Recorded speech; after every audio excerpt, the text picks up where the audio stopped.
था मैं आप लोगों के सामने आज का विचार प्रस्तुत करने जा रही हूँ जो इस प्रकार से है।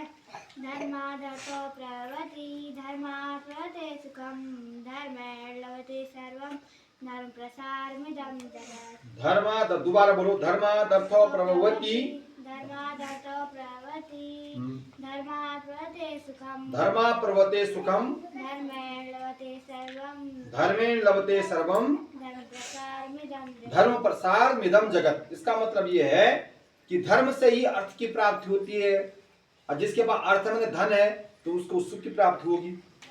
धर्मेण लभते सर्वे, धर्म से ही जो है सभी सुखों की, सभी अर्थों की प्राप्ति होती है। सभी सुखों, सभी अर्थों की प्राप्ति होती है धर्म में। धर्मादर्थ तथा सुखम। लास्ट क्या है? लास्ट क्या है? धर्मादर्थ प्रवृत्ति धर्मेण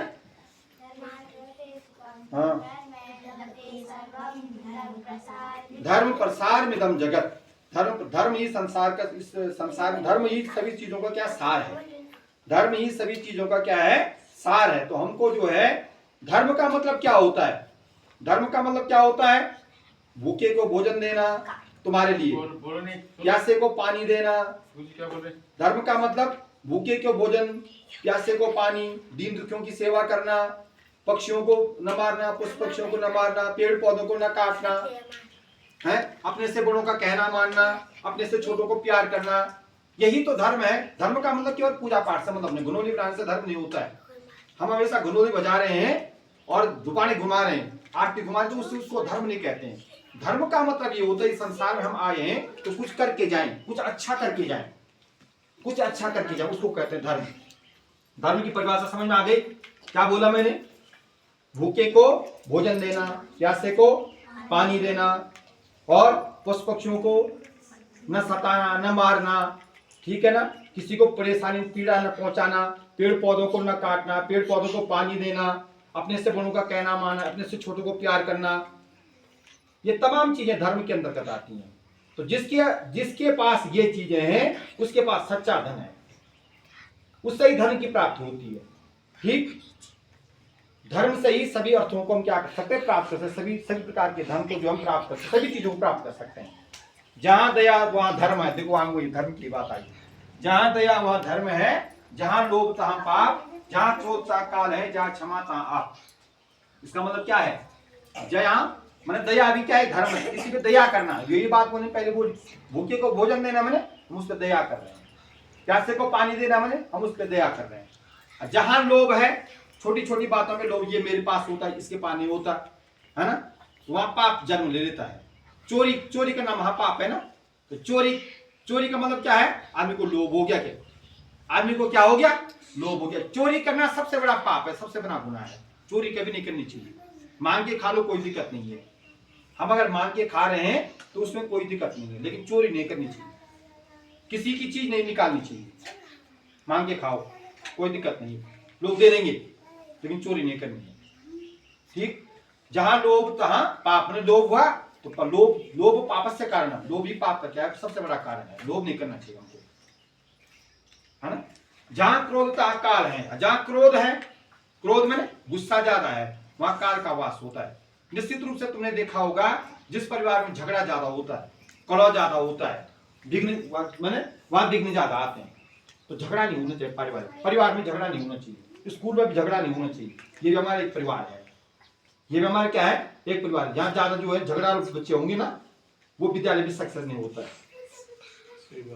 है कि नहीं। झगड़ा जहां ज्यादा बच्चे होंगे, एक दूसरे की शिकायत करने वाले, इसने ऐसा कर दिया, इसने वैसा कर दिया, इसने ये कर दिया, इसने मुझे मार दिया। छोटा परसों सागर को जो है ना, थोड़ा सा ऐसे वो इधर से बाहर जा रहा था, उसने थोड़ा ऐसे कर दिया, सर उसने मुझे मार दिया। मतलब उसको मारने की परिभाषा ये भी है। अगर बाहर अपने आप किसी को धक्का लग गया तो उसके दिमाग में मारने की परिभाषा वो भी है। तेरे दिमाग में मारने की परिभाषा वो भी है कि किसी ने थोड़ा सा तेरे ऊपर धक्का, तो कहां मार, मैं देख रहा हूं वहां पे, वो तो वहां से जा रहा है दरवाजा बंद करने के लिए, तो बोला कि आज ने मुझे मार दिया, है ना। तो जिसके दिमाग में अगर ये चीजें हैं तो मैंने वहां क्या है? काल का वास है। क्रोध नहीं, गुस्सा नहीं करना चाहिए। छोटी छोटी बातों में लड़ना नहीं चाहिए। छोटी छोटी बातों में झगड़ना नहीं चाहिए। ये नहीं सोचना चाहिए अगर अपने आप किसी ने सही लग जाता है, किसमें धक्का, किसने मुझे मार दिया साहब, और फिर उसमें जो है दोबारा क्रिया प्रतिक्रिया है ना। प्रसोद की भावना जो नहीं अपराध को जन्म देती है, हमको कभी प्रसोद नहीं, प्रसोद में बदला, बदले की भावना नहीं अपराध को जन्म देती है, बदला नहीं लेना चाहिए। महात्मा गांधी जी कहते थे ये तुम्हारी कोई एक गाल पे कांटा मार तो दूसरी गाल दे दो, लेकिन बदला मत लो, अपने आप मामला शांत हो जाएगा। जहां क्षमा तहां आप, और जहां भगवान जहां जो है क्षमा है वहां पे भगवान का क्या होता है, निवास होता है। आप मैंने भगवान से मतलब है यहाँ पे, ठीक। नीचे लिखा हुआ है आगरा यमुना नदी के किनारे बसा हुआ है। आगरा में ताजमहल है ना, तो ताजमहल किसके किनारे बसा हुआ है? जब आगरा यमुना नदी के किनारे बसा हुआ है तो ताजमहल यमुना नदी के किनारे बसा हुआ है ना। आगरा हो गया, मथुरा हो गया, दिल्ली हो गया, ये सब यमुना नदी के किनारे बसे हुए हैं। किसके किनारे बसे हुए हैं? यमुना नदी के किनारे बसे हुए हैं, ठीक है। और यमुना कहां से निकलती है? कहां से निकलती है? उत्तरकाशी से, बंदरपुर से निकलती है। यहां देख लो, आज daily blackboard update 1635, date 5 November 2024।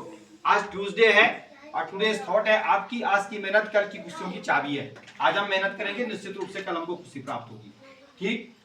Today's word वृश्चिक, बिच्छू, स्कॉर्पियन। बिच्छू को अंग्रेजी में क्या बोलते हैं? स्कॉर्पियन। स्कॉर्पियन अगर एस साइलेंट हो जाता है तो क्या पढ़ेंगे इसको? Scorpion, scorpion, scorpion. हल्का सा थॉमस कप बैडमिंटन में दिया जाता है। थॉमस कप बैडमिंटन में दिया जाता है। कितने खिलाड़ी होते हैं बैडमिंटन में? सिंगल में 1, युगल में 2, युगल में जोड़े में, ठीक। जयंती बनारसी दास गुप्ता, 5 नवंबर 1917। 5 नवंबर 1917 को जो है उनका जन्म हुआ था, बनारसी दास गुप्ता की। तो आज उनकी जयंती, उनको सत नमन करते हुए श्रद्धासुमन अर्पित करते हैं। विश्व सुनामी जागरूकता दिवस। सुनामी एक प्राकृतिक आपदा है जो समुद्र में आती है। सुनामी जो है ना, सुनामी नाम दिया, समुद्र में जब तूफान आता ना, तूफान आते, तूफान केवल यही नहीं आते, समुद्र में भी आते हैं।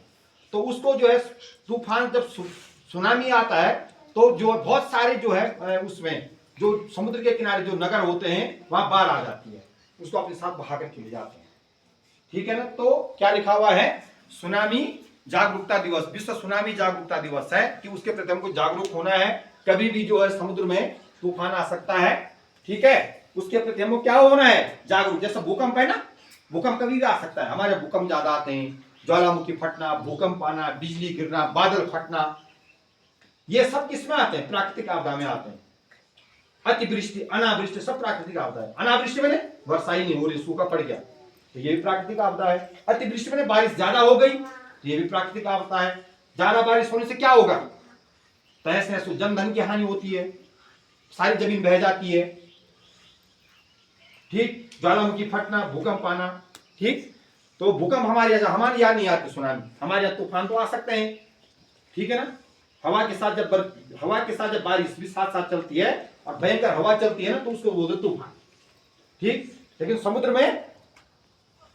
समुद्र के साथ जब समुद्र में जब क्या आता है, माने समुद्र का पानी बहुत ज्यादा उछल जाता है, बहुत उछलता है, और किसकी तरफ आता है? नगरों की तरफ आता है, शहरों की तरफ आता है, तो तब सुनामी, उसको सुनामी कहते हैं।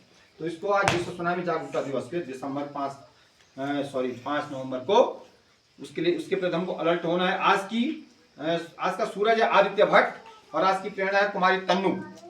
गवर्नमेंट जीपीएस जैली गवर्नमेंट प्राइमरी स्कूल जैली, ब्लॉक जखोली, जनपद उदप्रयाग, डिस्ट्रिक्ट उदप्रयाग। उस दिन सब का जो है वो बना रखे हैं, लेटर बना रखे हैं।